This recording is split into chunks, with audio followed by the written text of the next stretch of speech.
భక్తులు అయ్యప్ప స్వామి మాల ఎందుకు వేసుకుంటారో మీకు తెలుసా?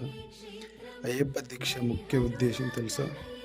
శరీరాన్ని, మనసును, ఆత్మను శుద్ధి చేసుకోవడం.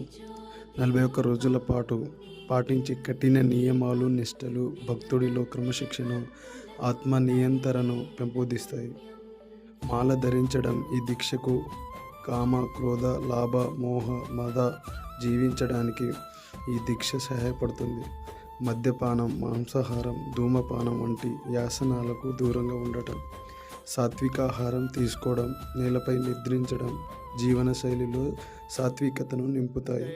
దీక్ష కాలంలో బ్రహ్మచర్యం పాటించడం అనేది ఇంద్రియ నిగ్రహానికి, ఆత్మీయ శక్తిని కేంద్రించడానికి చాలా ముఖ్యం. అయ్యప్ప దీక్షలో అత్యంత ప్రత్యేకమైన విషయం సమానత్వం. మాల వేసుకున్న ప్రతి ఒక్కరిని స్వామి అని సంబోధిస్తారు. వయసు, హోదా, ధనిక, పేద, కుల, మత భేదాలు లేకుండా అందరినీ సమానమని ఈ దీక్ష చాటి చెబుతుంది.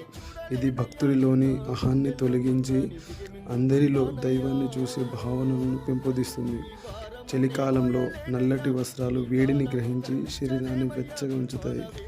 అంతేకాదు, శనీశ్వరుడికి ఇష్టమైన రంగు నలుపు అని, నలుపు ధరించడం వల్ల శని ప్రభావం తగ్గుతుందని నమ్ముతారు. చన్నటి స్థానం, చెప్పులు లేకుండా నడవడం వల్ల శరీరంలో రక్త ప్రసరణను మెరుగుపరుస్తాయి. 41 రోజుల పాటు కాలంలో క్రమశిక్షణ అలవర్చుకుంటే ఇది జీవితాంతం అలవాటుగా మారుతుందని నమ్మకం. కఠిన నియమాలు పాటిస్తూ మానసిక, శారీరక శుద్ధి పొంది ఆ తర్వాత శబరిమల యాత్రకు చేరడం ద్వారా అయ్యప్ప దీక్ష అనేది మోక్ష మార్గంలో ప్రయాణించడానికి ఒక సాధనంగా పరిగణించబడుతుంది. భగవంతుణ్ణి ధ్యానించడం ద్వారా నిత్య ఆనందాన్ని, మోక్షాన్ని పొందవచ్చని ఈ దీక్ష తెలియజేస్తుంది.